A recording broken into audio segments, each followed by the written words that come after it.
Gazā šobrīd daudzi cilvēki cieš, bet Bada tur nav. Paskaties, kā Izraēlas gidu turists 60 sekundēs to pierādīs atspēkos. Un starp citu, šim puisim ir ļoti daudz interesanti un noderīgi video, kas palīdzēs tev uz šo konfliktu paskatīties no citas izrēliešu, ebreju perspektīvas, ne tikai no tā, kā mēdī to atspoguļo. Skaties. There's no famine in Gaza, and I'm going to prove it in less than 60 seconds.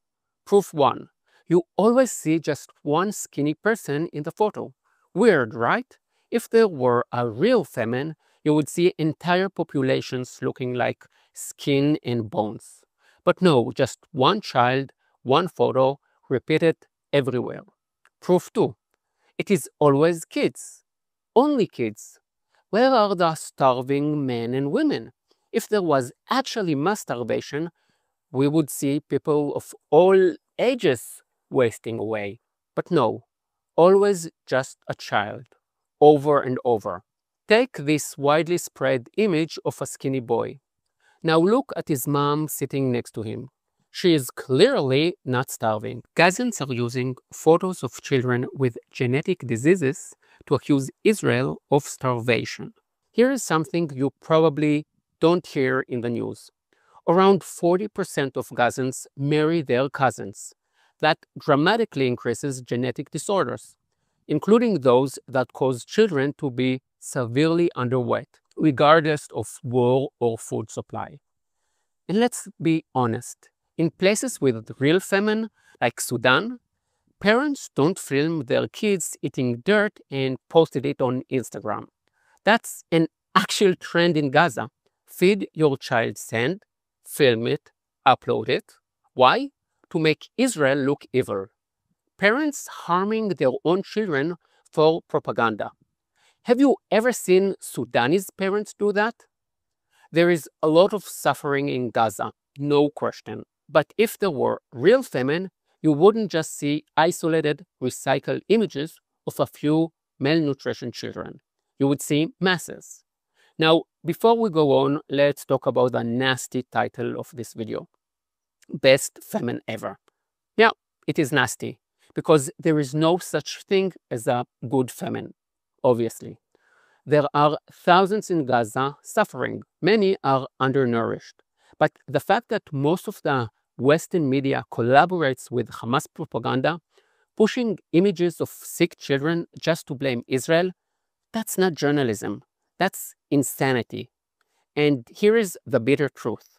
No one really cares about starving children. If they did, the world would be sharing photos of the two worst famine zones on the planet right now, Yemen and Sudan, where people of all ages, including adults, are dying of hunger. That's real famine. But you're not seeing Sudanese or Yemeni kids on your newsfeed. American students aren't protesting for them. European leftists and Muslim communities aren't flooding the streets. Why not?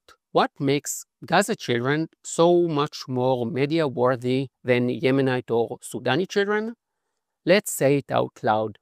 In Yemen and Sudan, it is seen as just another humanitarian crisis. Maybe the UN will drop off a few bags of rice. Who cares, right? But in Gaza, it is political. It's about blaming Israel. It's about blaming Jews. And this is the real reason the Muslim communities and the left are protesting. And by the way, I already proved this in my last video, Gazans accounts have literally used photos of starving Yemenite children, claiming they were taken in Gaza.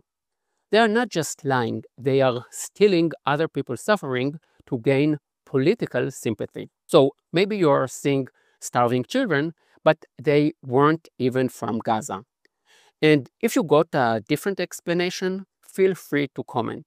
Maybe you have a good reason why a hungry Gazan children moves your heart more than one from Sudan. But be honest with yourself. The purpose of these images from Gaza is to pressure Israel. And now I'm going to say something that will shock the anti-Israel crowd. Gazans are also responsible for their own situation. I know, mind-blowing. The goal of the media circus is to paint them as helpless victims, because victims have no say over their destiny.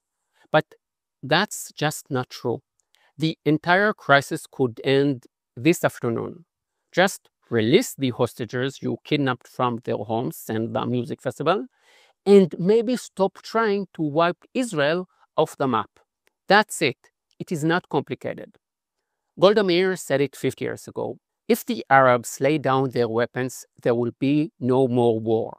If the Jews lay down their weapons, there will be no more Israel.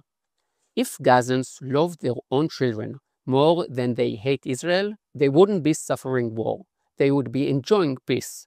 But as long as the global media keeps playing along with Hamas, nothing is going to change. So please, share this video with your friends who still fall for the emotional manipulations that Hamas creates and the media gladly spreads.